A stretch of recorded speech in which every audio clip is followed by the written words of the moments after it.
এই দলটা অনেকদিন ধরেই খেলছে, একটু বিরতি পেলেই হয়তো আবার চাঙা হয়ে ফিরবে।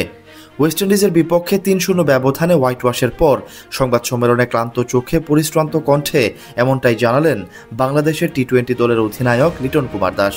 তার মতে টানা ক্রিকেটের ধকলেই দিশেহারা তার দল, এবার দরকার খানিকটা বিশ্রাম। সাম্প্রতিক সময়ে প্রায় বিরামহীন ক্রিকেটে ডুবেছিল বাংলাদেশ। এশিয়া কাপ, তারপর আফগানিস্তান সিরিজ, সেখান থেকে দেশে ফিরে আবার ওয়েস্ট ইন্ডিজের বিপক্ষে মাঠে নামা। এই লম্বা সফরের পরিশ্রম যেন শরীরের চেয়ে মনকেও ক্লান্ত করে তুলেছে। ক্যারিবিয়ানদের বিপক্ষে ধবলধুলাই হয়ে সেই ক্লান্তি টেনে আনলেন লিটন।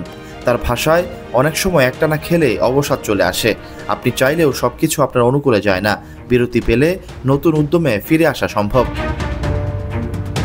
এই সিরিজে বাংলাদেশের সবচেয়ে বড় দুর্বলতা ছিল ব্যাটিং। কোনো ম্যাচে ব্যাটাররা দায়িত্ব নিয়ে ইনিংস গড়তে পারেননি। এক ম্যাচে রান তাড়ায় ব্যর্থতা, আরেক ম্যাচে ব্যাটিং ধস, সব মিলিয়ে দলটা যেন হারিয়ে ফেলেছিল আত্মবিশ্বাস। তবুও লিটন কাউকে দোষ দিচ্ছেন না, বরং বলছেন একটা সিরিজ খারাপ যেতে পারে, কিন্তু এই ছেলেরা সবাই নিজেদের প্রমাণ করেছে, সময় পেলে আবারও তারা জেগে উঠবে। কিন্তু মাঠে ব্যর্থতা যখন বাড়ে তখন স্বাভাবিকভাবেই চোখ পড়ে নির্দিষ্ট কয়েকজনের দিকে। জাকের আলী অনিক তাদেরই একজন। রান পাচ্ছেন না, খেলছেন চাপে, গ্যালারি থেকেও শুনতে হচ্ছে দুধ্বনি। তবুও লিটনের কণ্ঠে সমালোচনা নয়, বরং সহানুভূতি। জাকেরকে আগলে রেখে তিনি বলেন, এই সময়টায় সাহস রাখতে হবে, চিন্তা করলে নেতিবাচক ভাবনা আসবে, বরং ইতিবাচক থাকতে হবে, নিজেকে সময় দিতে হবে। আমি নিশ্চিত জাকের খুব শিগগিরই ফিরবে। অধিনায়কের নিজেরও এমন সময় গেছে, তিনিও জানেন ব্যর্থতার সময় পাশে থাকা কতটা গুরুত্বপূর্ণ। তাই সংবাদ সম্মেলনে বললেন, একজন যখন স্ট্রাগল করে তখন তাকে ব্যাক করতে হয়, যারা সাহায্য করে তাদের সঙ্গে থাকতে হয়। আমি চাই সবাই একে অন্যের পাশে থাকুক। শুধু জাকের নয়, সমালোচনায় আছেন শামীম হোসেন ও নুরুল হাসান সুহানও। ৩ ম্যাচে একাধিক পরিবর্তন আনলেও কাঙ্ক্ষিত ফল আসেনি। তবুও লিটন দলের উপর আস্থা রাখছেন।